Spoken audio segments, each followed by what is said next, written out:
For the fourth day, investigators have their eyes set on this 35-acre area just north of Palmer Park in Larkspur.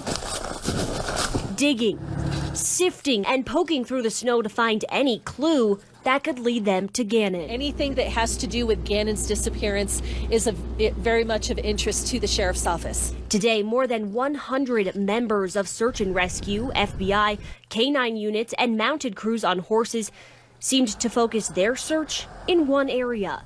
We watched them relentlessly dig through the snow before we were asked to move back away from that area. So what led the sheriff's office to Douglas County? So as we get tips and leads and information through our investigation, that determines the search areas. 19 days into his disappearance and still no sign of Gannon. The sheriff's office tells us he was last seen near his home in the Lorison Ranch area on January 27th. The timeline in this entire case is going to be looked at, so our investigators are looking at everything step by step. We've watched as investigators carried boxes out of the home. Even District Attorney Dan May paid a visit. It's just part of the task force. It's pretty routine. But even so, the sheriff's office continues to stress this is not a criminal investigation. It is our hope to find Gannon still alive, to bring him home safe to his family. That goal has never changed. Gannon's stepmom was the last to see him. She spoke on camera only to 11 News reporter Spencer Wilson. I would never, ever hurt this child. His mother and father continue to plead for him to come home. So if you have anything that's credible, if you're afraid, don't worry. Imagine my son, how afraid he is. Imagine how afraid Gannon is. So please call, please write.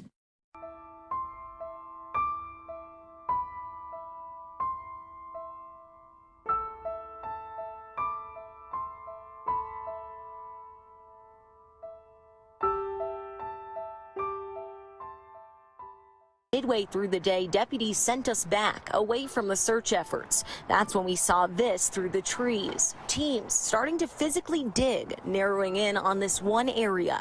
The sheriff's office tells us information led them here more than 40 miles from missing Gannon Stauch's home, south of Colorado Springs, the place where Gannon was reportedly last seen January 27. What that information is that led them here and what's to come of these efforts still unknown to the public at this time. Guys, where are you at? In Hawaii, go.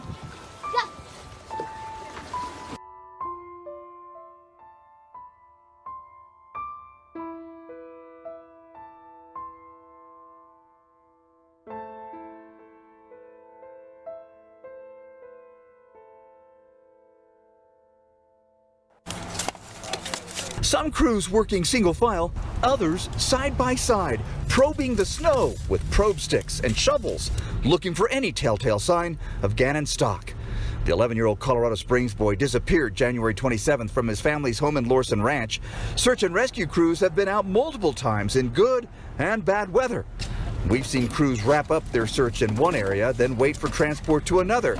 2 men cleaning up dead wood in some Douglas County open space have noticed that too.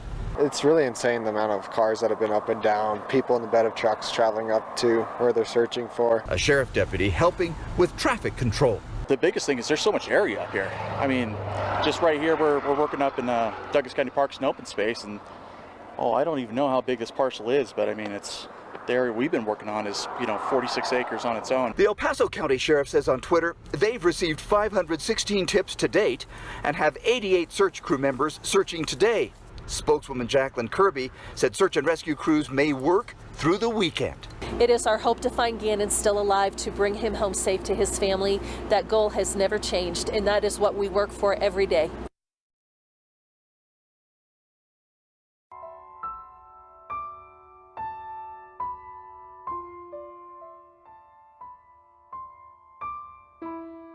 Tisha Stauch tells me she feels the need to fill in some gaps in the investigation and Gannon's disappearance. She emailed me a statement in which she refers to Gannon as G and mentions the boy's father, Albert. Here's part of that statement. Saturday night, G was helping me unload in the garage and cut his foot because there are a lot of tools because Albert does woodworking. He sat on the edge of the car and we bandaged it up. He was good to go. She tells us how Gannon loves to help build with his dad in the garage, then says, after this, I noticed G kept going to the side of the house. He told me he was checking to see if the gate was locked because he was the only one with a gate key. It made him proud to be the man of the house while Albert was away. She finishes her statement with this. From day one, the sheriff's office has known a description of the person/friend whom Gannon left with. I explained to them and provided evidence. They had information about G having the key to go out the side gate. Last, they have more in-depth details that go along with this, pointing to who sent the person or why he may have come. Again, I repeat, they have had this initially, and I was asked to keep quiet about it so they could have the best shot at doing their job in bringing G home. The last thing they needed was a hindrance to their investigation. I encourage you to think of any suspicious cars that may have been in the area watching a few days prior and keep praying for G.